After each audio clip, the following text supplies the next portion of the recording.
So she goes in, has a conversation with him. He tells her, I didn't appreciate what you did. And she just basically said it didn't mean anything. And he's like, well, I don't really believe that. My mom took that to mean that he was calling her a liar. And it has literally been 2 years since we've all been in the same room and talked. What is up? This is John from the Dr. John Delony Show. God, why are you yelling? Why? This is the inner dialogue, folks.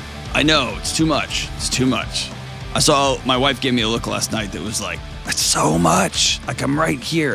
And as I was speaking, I was like, it's so much. So I'm going to start that over again. Hey, what's up? I hope you're doing well.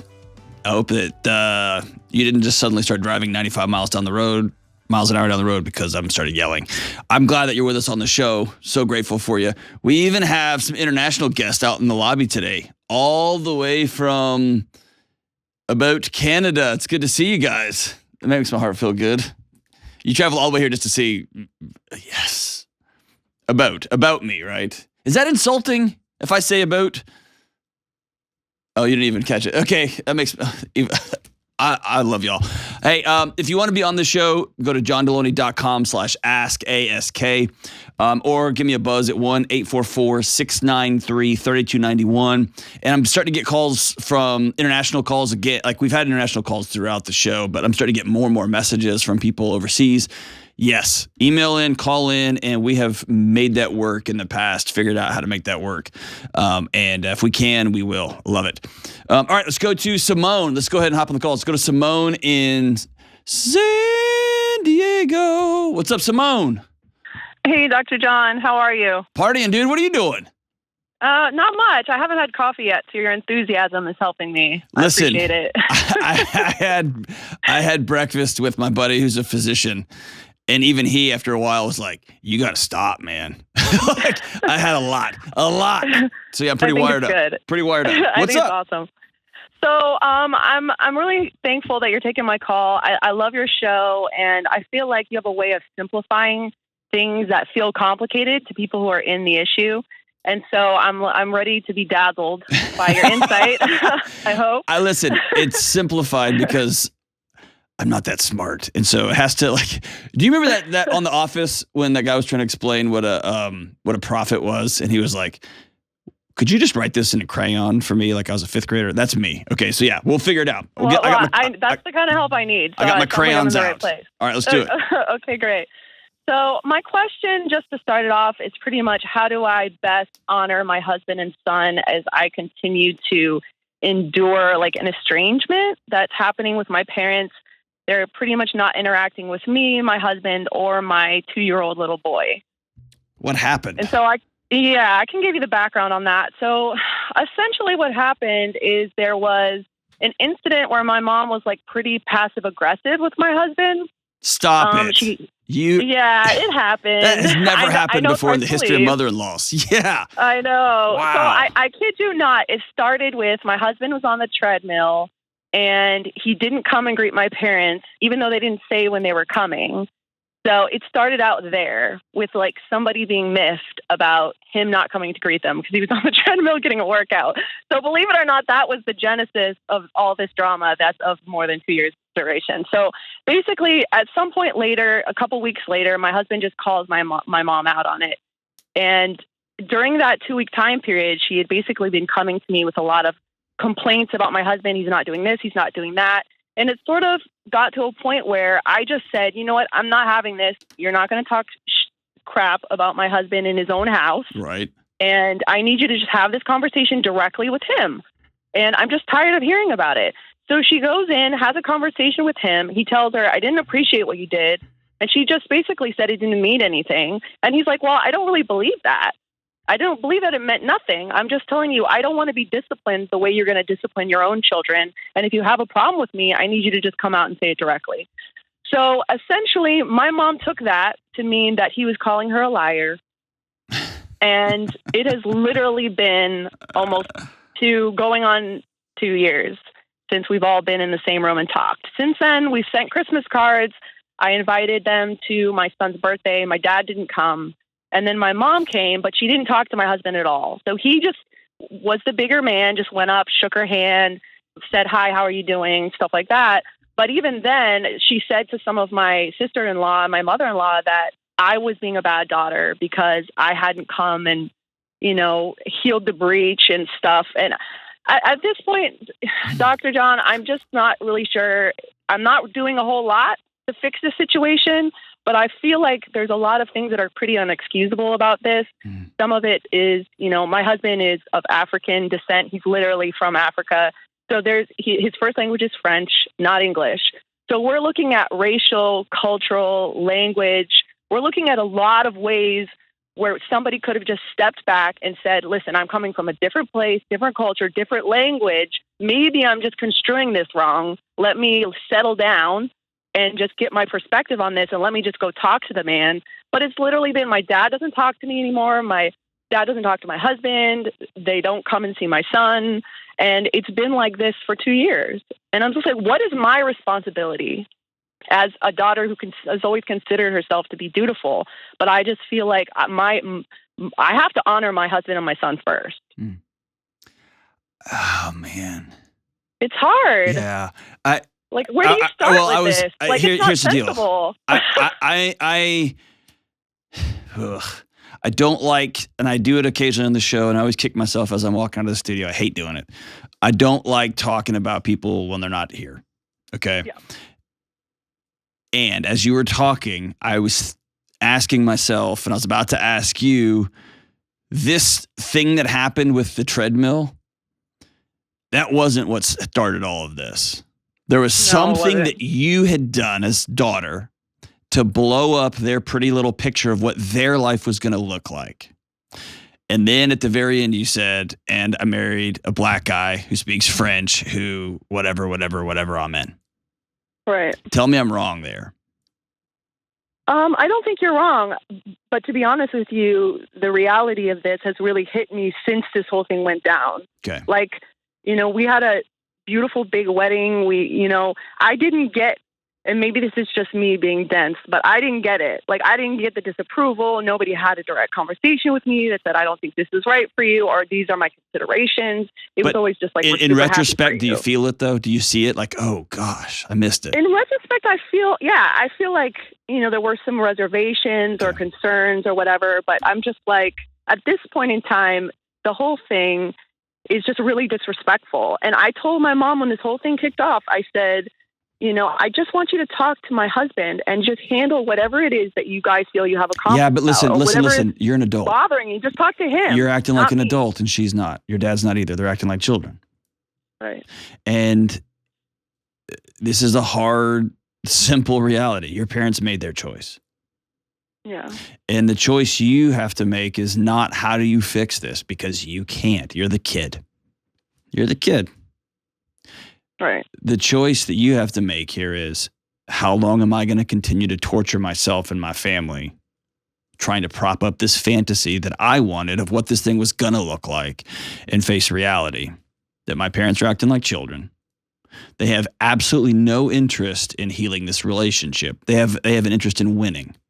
That's why they're waiting for you to come crawling back. Well, that's how it feels. It's not how it feels. It's how it is. Crazy? Your feelings are correct. Yes. And then you start to feel nuts. My mom seriously is not going to. Yep. But it's her firstborn grandbaby, There you go, acting like a rational adult so again. Dope. There you go. you and your common sense, Simone. There you right. You got to stop running an algorithm trying to figure this out, because this math doesn't work. So am I doing the right thing then? I'm basically just keeping it classy. I'm not going to start up a dialogue of conversation, because to me, what has to happen is a direct conversation with my husband first, as a respect thing, because basically treating him like he doesn't exist is not an option, right? So I'm just staying back. I'm waiting for you to do what I asked. And I'm waiting patiently over here. I'm not, but in the meantime, it's like your whole life starts to get affected by stuff like this. If there's family events, if there's only when you allow it. Right. And I say that with all due respect. It does get affected, and you do feel guilty, and you do feel bad. And then your brothers and sisters start to look at you like, dude, just call mom, just whatever, and just solve all this. And Yeah, I've had that conversation. Of course you have. And so there becomes this pressure, this whatever. Anytime you put up a boundary, you know people are going to challenge it. And here's what sucks. For someone like you, just by listening to you, you put up a boundary like at work or in relationships or what, you put it up and then you're ready for someone to come try to bang their head against it. You're ready. Yeah. What you don't have a plan for is when someone walks up and sees a boundary and just turns their nose up and walks the other way. Yeah. Because you don't get that fight that you were gearing up for. And you don't have a way to dispose of that energy when they're like, I'm not fighting. I'm coming over here. You hurt my feelings. And you're like, no, we got to fight. And they're like, I think you nailed it. I mean, I'm an Army veteran. I deployed to 2 different theaters. I was in Iraq. I was in Afghanistan. And I just am like, number one, if you have a conflict, like, we're not going to have fisticuffs, but let's solve this problem like, so we can move on. Yes. And here's the deal. And then also, life's too short. Like, I've watched people who are way too young. I made it. I'm in one piece. I came back from all that chaos. Yes. And I'm like, life is too short. It's too precious to be spending all this time and energy trying to be right or trying to make somebody else feel like they're crappy because they said what they said. It's so not the way I would handle it. And I feel like I'm being sucked into this, like, general hospital melodrama, and that's not my personality. You keep walking in the front door. Right. Stop. Okay. Go to Dawson's Creek, dude. That's a way better soap opera. It's awesome. I don't want to wait. Like, yeah, go to that one, dude. Don't go to General Hospital. Like, just don't go in there anymore. And again, I know what I'm saying is hard. Like, I know this has a ripple effect on Christmases and Thanksgivings and gifts and 529 plans, and I get all of that. Yeah. Your parents have chosen to act like children. Your parents have chosen this. They don't like your husband. Yeah. They don't like your husband in their life. And you brought him into their life. And so if they can find any reason for him to not be in their life, they will execute that plan. Period. Wow. And he's just like such a good dude, Dr. John. Like, of course he is. He was so honoring of them. Of course he is. In every respect. Like, I know. Such a good husband and father. So good. You keep trying to make this about rational sense. It's not. It's not. You will never find the thing he did. Do you know how many in-laws across the country would just weep with joy if they were to walk home to their daughter's house and their husband was on a treadmill? They would be like, it would be cause for celebration. Confetti would fall from the sky. He cares about his fitness. Like, this is good. So you can't rationalize an irrational act. Yeah. And walking away from your grandson and your daughter and your son-in-law, who clearly loves his daughter, over a greeting issue that, as you mentioned, has racial, language, cultural boundaries. Right. Barriers, if you will. And not immediately seeking to go first and be like, oh man, he probably doesn't know, or I need to just get over myself because fill in the blank, whatever. They chose to act like kids, and I'm taking my ball and I'm going home. Mm. And I hate that for you. I hate that for you. I hate that for you. I hate that for you. You don't deserve that. Because you laid it on the line, they get to have that attitude problem. Right. And I hate that for you. The thing you and your husband have to do is to start asking that scary question, which is, what are we going to do next? Like, what's our life going to look like? And I love, that's the old Bible verse, man. The greatest way you can get somebody is to, like, thrive. Kindness heaps burning coals on their head, right? I'll keep inviting you. And if they come to your house and start a fight or start whatever, I'm just going to kindly ask you to go, because I'm just not going to have that here. I've seen enough conflict for my time. I'm going to choose to have joy whenever I possibly can. All right. And I hate that for you. But hear me say this. You didn't do a thing wrong. Not one thing. And can I say that I'm embarrassed? Yep. Like, I think the biggest emotion that I feel, like, I think shame is a hard word, I don't know that I own it enough because it's not me who did it, but I do feel very embarrassed. Like as a member of the family, I feel like it reflects on me. And also, the way America is today, there's so many issues with race and so many issues with injustice. And I just feel like if we're supposed to be representative of the change that we're trying to see, we're an interracial couple, we're supposed to be, trying to make things better. And then here I have this in my own family, this kind of toxic energy. And I'm not saying it's race motivated, but I'm just saying, how can you divorce that from the conversation? I don't know why you would try. Family members. I don't know why you would try, but that's you going back to the fantasy. Right. That you took this hard step. Think back to your military service. You guys took a hard step in the middle of a mess and people tried to kill you for it. Right. And then back here, you fell in love. You didn't follow the little plan that mommy had laid out for you. You fell in love. You found a great, remarkable guy. Y'all got married. You have a kid. Y'all are making a life together. And the chaos ensues. Mm-hmm. And so I get your embarrassment. 1,000% I get your embarrassment. I mean, no ifs, ands, or buts. But you can't own that. You can't own that. And I want to make one thing, one note. I'm always about go first when it comes to apologizing. When it goes to asking for forgiveness, go first. Go first. The only time I'm not in favor of that is when it will be weaponized and used against you. And that's in an abusive situation. That's in a gaslighting or narcissistic situation, or in a situation like this when you're dealing with adults who are actually children in adult costumes. You going and apologizing and saying, I'm sorry, it will invite an even bigger wave of this nonsense coming over you and your family, and you and your husband and your child don't deserve that. So I think you continue to be kind. You continue to say, hey, you're welcome to come to the birthday party. I hope you're here.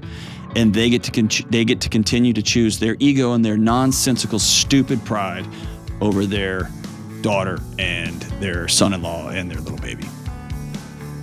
And I can't imagine when they're 92 years old laying on their deathbed that they're going to think, God, I'm glad we won that argument and missed 14 years of our grandson's life. We showed them. Congratulations, everybody. Golf clap. You won. It's ridiculous. Simone, I'm sorry. I'm sorry. Thank you for the call. We'll be right back. Hey, Delony here, and I've got a word from this episode's sponsor, BetterHelp. Hey, look, there's a lot of things we don't get to choose on this wild ride called life, right? The neighbor's kid learning to play trombone, weird things trending on the TikToks or whatever that is. We don't get to choose the weather. But when you realize how much you do have a choice in, it's so empowering. Check this out. You get to decide who you want to be. I get to ask myself the question, who do I want to be? You get to choose who speaks into your life, and you get to choose to pursue meaningful relationships. This is life-changing stuff, but I'll be honest, it's not easy. These are new skills that we all have to learn, and therapy is a great place to practice these new skills, and that's why I love BetterHelp. BetterHelp is affordable online therapy that can match you with a therapist quickly, and it lets you switch anytime to make sure it's the right fit. And just like in-person therapy, it can help equip you with the tools you need to work towards being who you want to be. Because you don't just have to let life happen to you, you can take it head on. So visit betterhelp.com/Delony today to get 10% off your first month. That's BetterHelp, HELP.com/Delony. All right, we are back. So we've started doing these Facts of Your Friends segments and some little inside baseball. How it works is we have a team meeting once a week or once a month, and we go through, here's what all the folks are writing in and asking questions about. Here's what social media are asking questions about. And then here's some trending topics across the planet, especially in the U.S., of things going on. And so people want to know, Delony, what your take is on these things. And I missed a meeting. I was doing something. And so today we're talking about on everyone's favorite Facts of Your Friends segment. Today we're talking about the global rise of tarot cards. Let's do this. Get your Marlboro Reds and your tight jeans and your mustaches. It's time for Facts of Your Friends. All right, so why in the world are we talking about tarot cards? Surprisingly and not surprisingly, tarot cards have seen a massive resurgence globally, but especially in the U.S. since the pandemic kicked off. And now they're being incorporated into psychologist office and counseling offices, into anti-anxiety responses, into Christian faiths, and all sorts of faiths all over the place. They're all over social media, TikTok. You can now schedule Zoom tarot card readings across the planet. So before we get going, listen. No one, and I mean no one, is going to like what I have to say about tarot cards, because I'm going to talk about all your little precious everythings, all of you. So listen, I don't know anything about tarot cards. I don't know the history of them. I don't know where they're from. I don't know if they're like from some occult. I don't know. One time on social media, I recommended that people like that yoga was a good practice. There's some great research about yoga and trauma recovery. And people wrote to me like, do you know yoga is from Satan himself? Listen, I just like wearing my stretchy pants and standing on one leg. That's what I like. And so everybody just take it down 30%, 40%. Also, I'm going to be talking about your precious Enneagram and your essential oils and all of that. So no Hogwarts spells cast on me and no tarot card spells, if that's even a thing. Okay, cool? All right, great. I got this topic. They handed me a bunch of articles. I entered this with the way I enter all of these things, with curiosity, not judgment. I went in going, I'll have something to learn about, not I'll show them, right? One of those is very open-handed. One of them makes me an idiot. All right, so here we go. Tarot card readings. All right, 14 to 1500s, about suit symbols, like they're cards. They're like giant playing cards, if you will. Cups, swords, batons, and coins. Those will change your life. And things like sun, moon, star, temperance, death, traitor, old man, wheel of fortune, fortitude, chariot, justice, love, pope, emperor, empress, mountebank, the Fool, all these different cards, okay? And then in the early 1900s, Arthur Waite, Pamela Coleman Smith, they got together and drew what is now the more modern version of these cards, okay? And they fell into the occult world. They started out as just basically parlor games. Like we're playing these, like we're having some drinks and we're playing cards. In my head, it's like Texas Hold'em in the 1400s. And then over time, they had some mystical and divine properties attached to them. And then they turned into this more occult thing because they were like, I'm going to predict the future, like fortune telling, right? And then different religious groups got all worked up about it. And then anyway, here we are. So during the pandemic, Sarah Pulliam Bailey in her Washington Post article says sales tripled during the first year, similar to what happened during the 2008 financial crisis. Sales of tarot cards.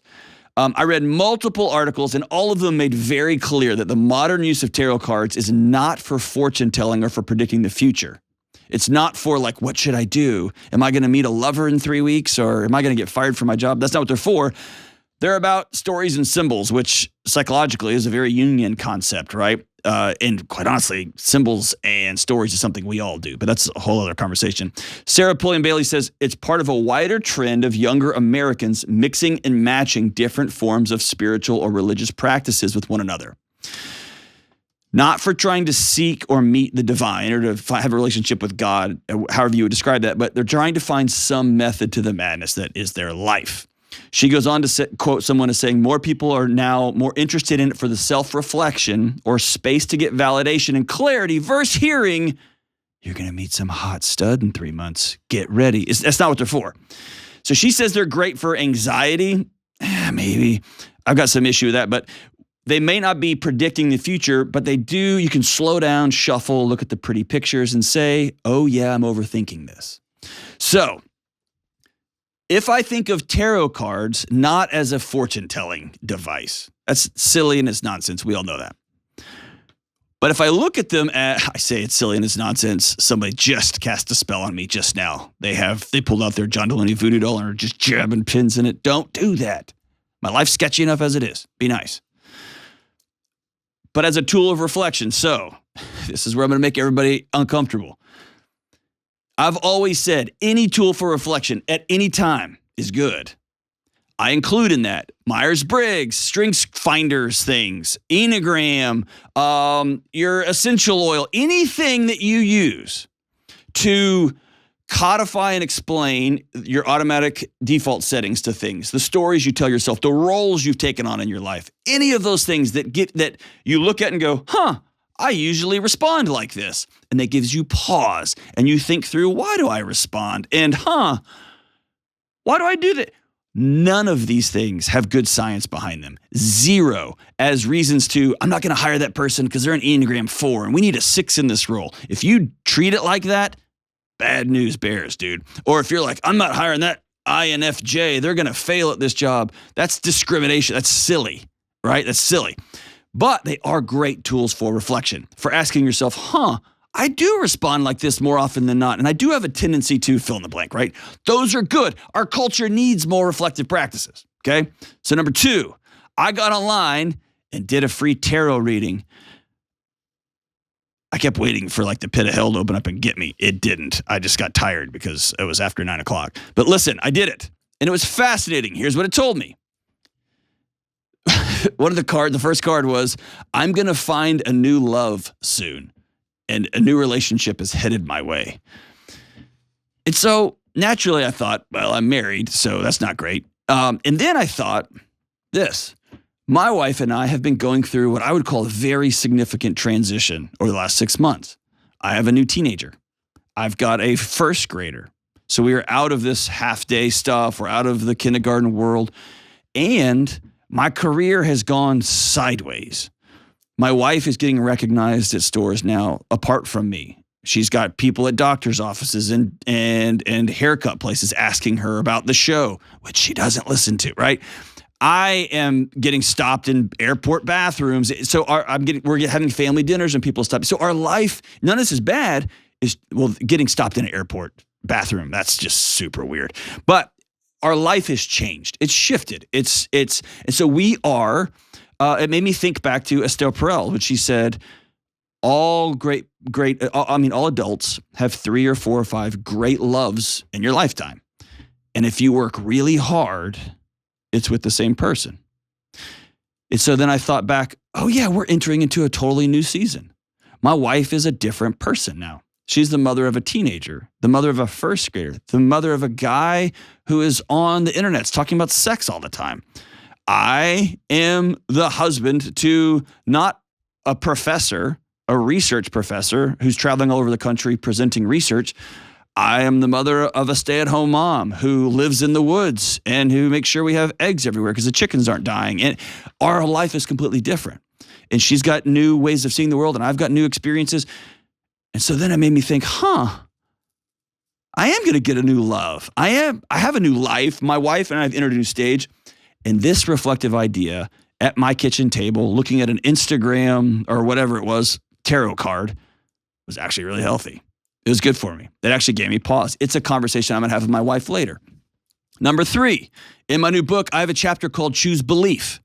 I make the case both through ancient wisdom and through science. I believe that one of the cornerstones of having a non-anxious life is self-actualization cannot be the cornerstone because the self can't hold the universe. It can't hold it. It's not strong enough. And the more we try to shove the self into the center of the planet, the more anxious it gets because it's saying, I can't hold. And so you got to choose some sort of belief. And belief, I think, often starts with reflection. Number 4, I mentioned this to a caller earlier, connection. I was having breakfast this morning with my buddy who's a physician, and we were talking about how I've noticed over the last 5 to 10 years, the more I go to the doctor, they're touching me more. Not inappropriately, but they always have their hand on my arm or my shoulder.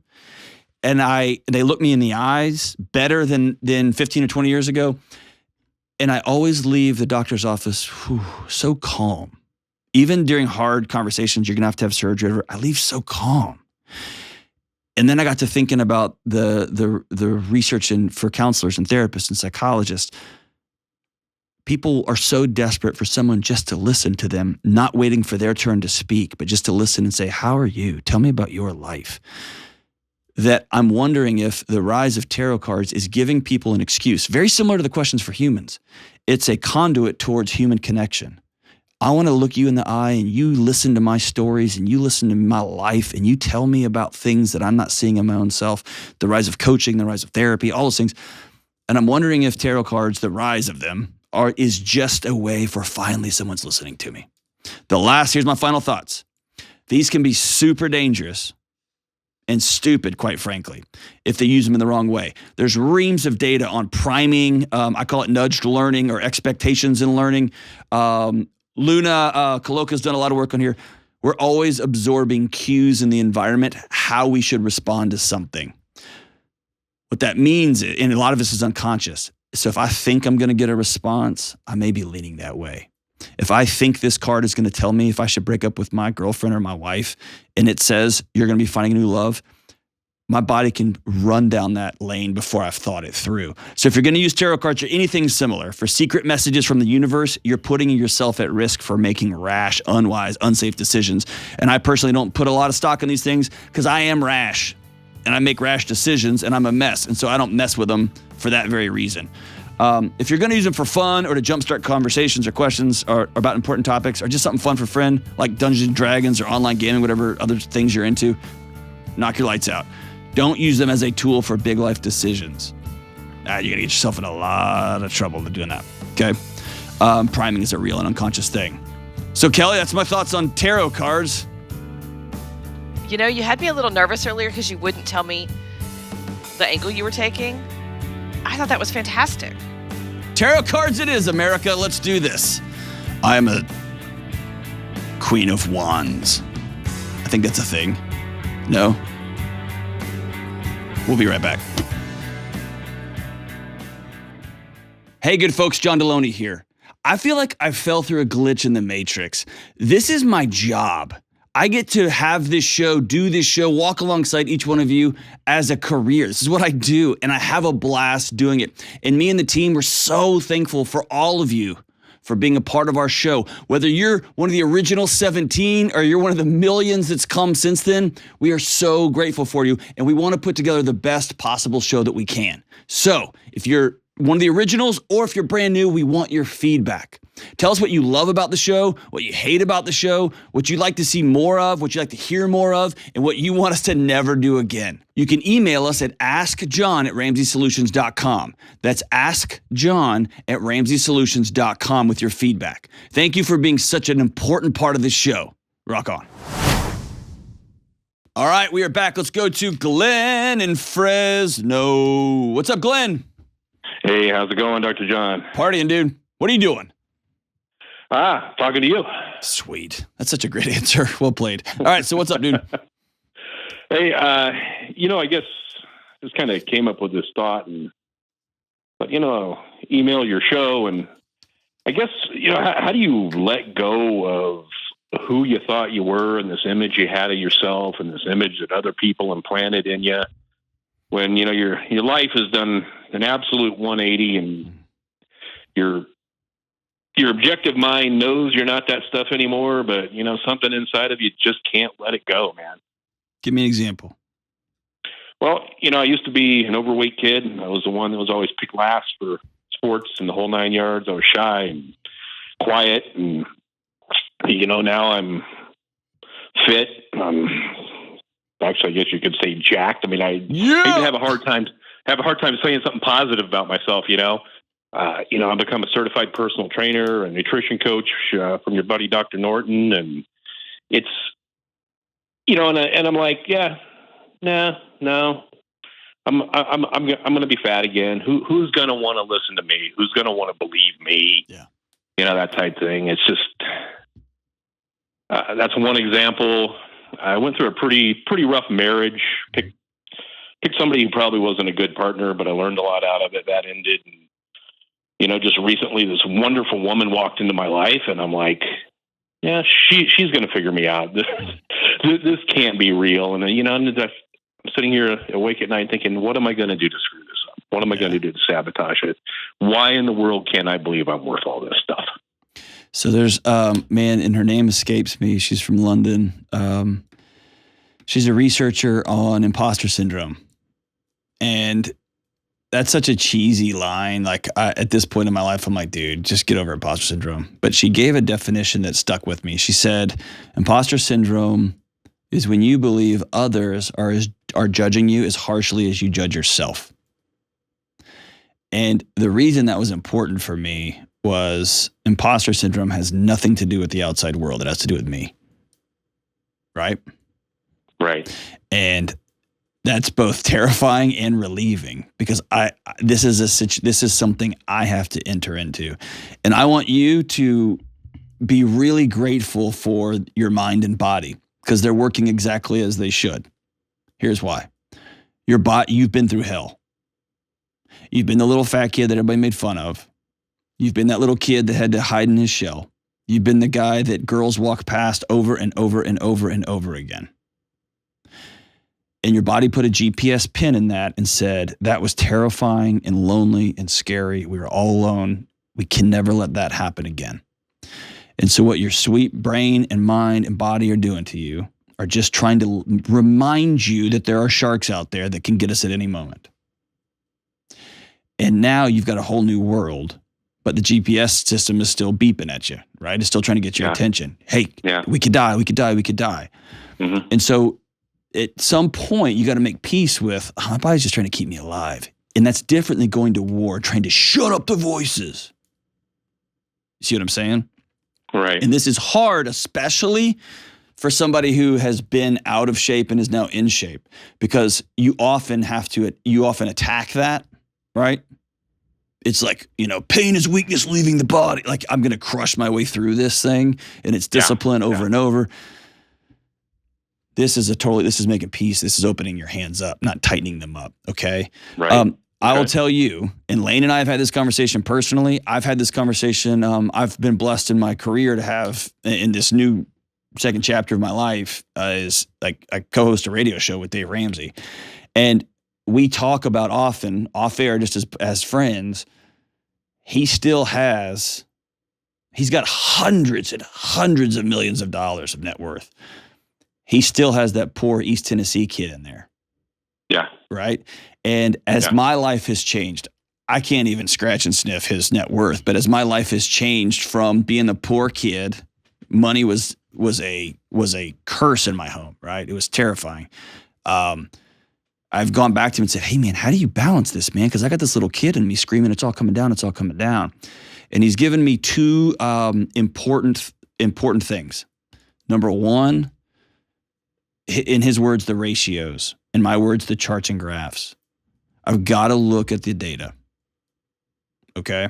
So what I mean by that is if you have $10,000 and you buy a $1,000 car and you have $1 million and you buy a $100,000 car, the ratios are the same. Right. Right? In my little brain, I'm like, $100,000 car. Right. And so it doesn't ever work. And so for you, that girl would never talk to me because I'm not worthy of her time or attention or love. And now she does.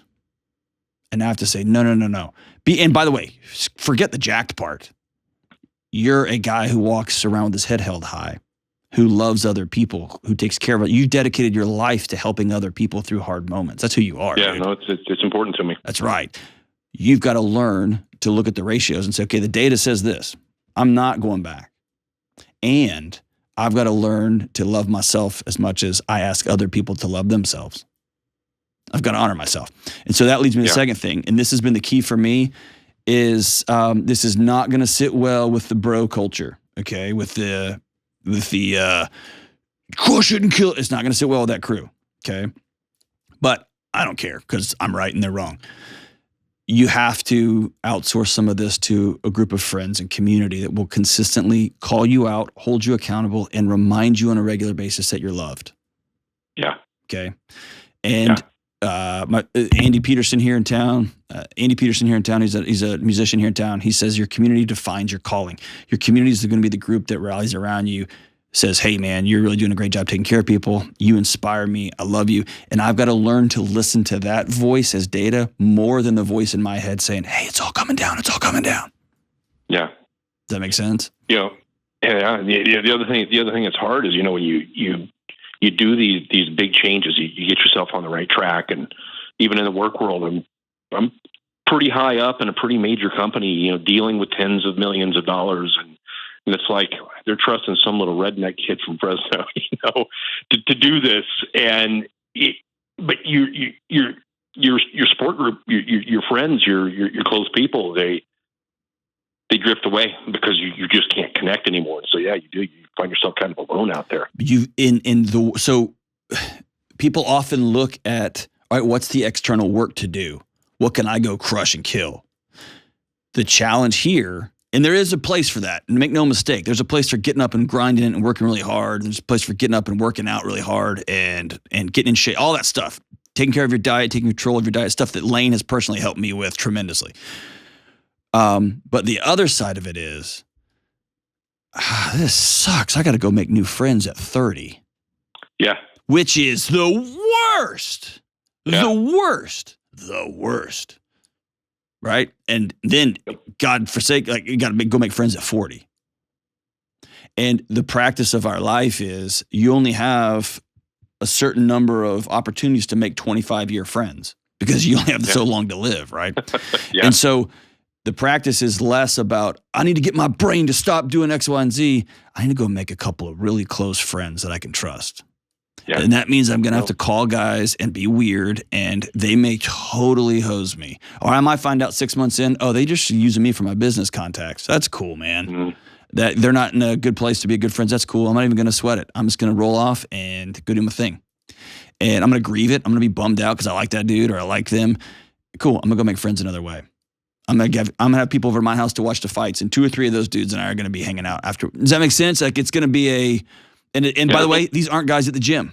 Like, I'm just not going to surround myself with meatheads. I'm going to find a bricklayer and my 2 closest friends on the planet. Let's say 4.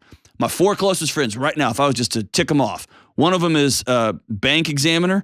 One of them is a COO of a HVAC company, like a plumbing HVAC company. One sells lube. I wish I was lying. You know how many cut down wars he wins? 0. Because he's a lube salesman, like for diesel mechanic or whatever. And then the 4th one is the CEO of a lawn care company. And I'm a YouTuber, dude. None of us do the same stuff. But these are guys that I regularly call, that we talk to. I tell them I love them. They tell me they love me. They ask about my kids. If I've got a hard life decision, I reach out to them. So I've got to have those guys. They're not in my industry. They don't know the things I'm going through every day, and I don't know what crap they're dealing with every day. And that's the beauty of it. And we all of us are different politically. We all have different financial situations. It's just a group. It's just a gang. And man, these guys all came later on in my life, and it's been kind of weird and kind of awkward and kind of hard. And there's 40 other dudes that I love and care about, but these ones are certain. So, you see what I'm saying? It's part of it. I do. So I got another close friend that's in Colorado Springs is a trader. Got another close friend in Dallas who sells insurance. So it's again, it continues to ripple and spread. That's my life's work. And let me challenge you on one more thing. You probably tell your folks you got to have a baseline. You got to write stuff down. Is that fair? Yeah. You got to be accurate, meticulous, and if it's not on paper, you don't know what's happening. There you go. So. I want you to look at this on YouTube. I'm holding it up right now. I carry it with me. It's on my desk. It's my little, it's a diary is what it is. I'm trying to come up with like some rad, like Jocko way of saying it. Like, this is my thought executioner. It's just a diary. It's just a journal. Right. But I've got rad. I got like my Go Ruck sticker, Christensen, B. Wilder, Montana Ninth Code. Like, I tried to make it as tough as possible, dude. It's a diary. And you've got to begin to take captive these thoughts that tell you that you suck. Okay? Okay. And when you have that thought that, like, what are they doing? Like, I am a redneck kid write that thought down as though it's a box of Girl Scout cookies you just annihilated, and you're trying to get a handle on your nutrition. Write it down. And take captive of it. That's not true.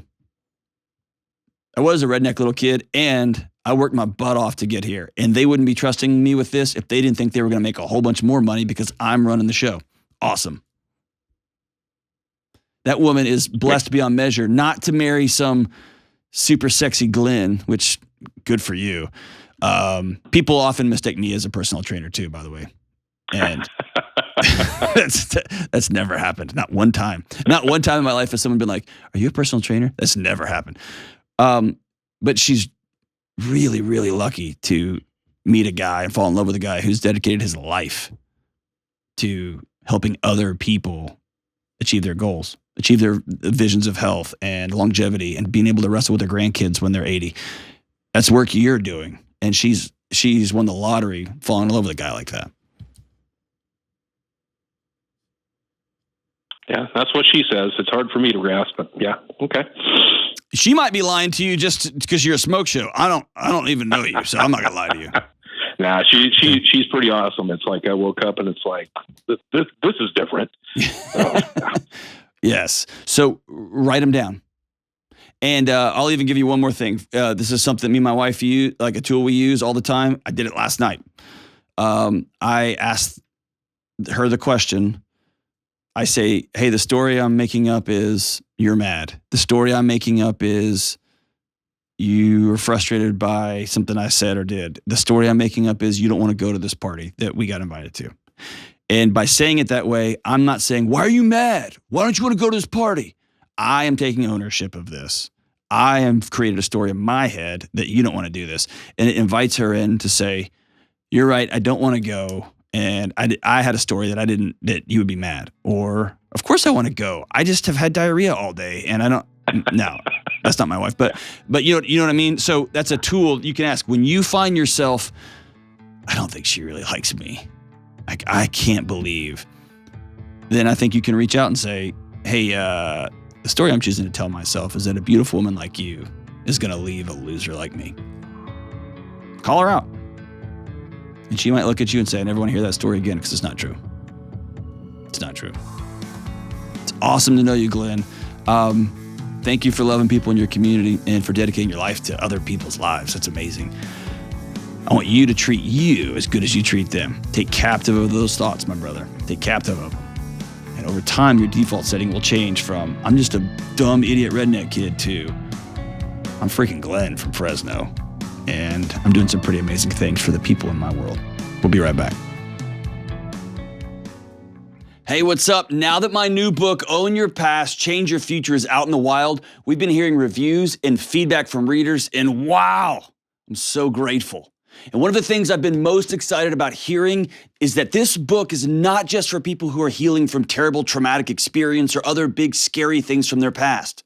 This book is for everyone in every walk of life. The single 30-year-old looking to sharpen their mind, the 25-year-old hoping to make new friends, the parent who's tired of seeing their kids' eyes glued to a screen, but who doesn't know how to re-enter their life. People coming out of abusive relationships, everyone. And this book isn't me talking at you. This book is me walking with you because I've been there too. To better understand and improve your mental, relational, and emotional health, please check out Own Your Past, Change Your Future at johndelony.com today. That's johndelony.com today. All right, as we wrap up today's show, listen, you can argue and complain about the greatest soap operas of all time, the greatest shows of all time, but there's only one. Dawson's Creek. Pacey, Joey. My daughter's name's Josephine, hashtag just saying. And the greatest song ever for a show, the great Paula Cole's I Don't Want to Wait. And it goes like this. So it's not a great song. So open up your morning light and say a little prayer for right. I don't know what that means. You know that if we are to stay alive, then see the peace in every eye. Doot, doot, doot, doot, doot, doot. I don't know what that means, but I don't want to wait for my love. See you later. Love you guys.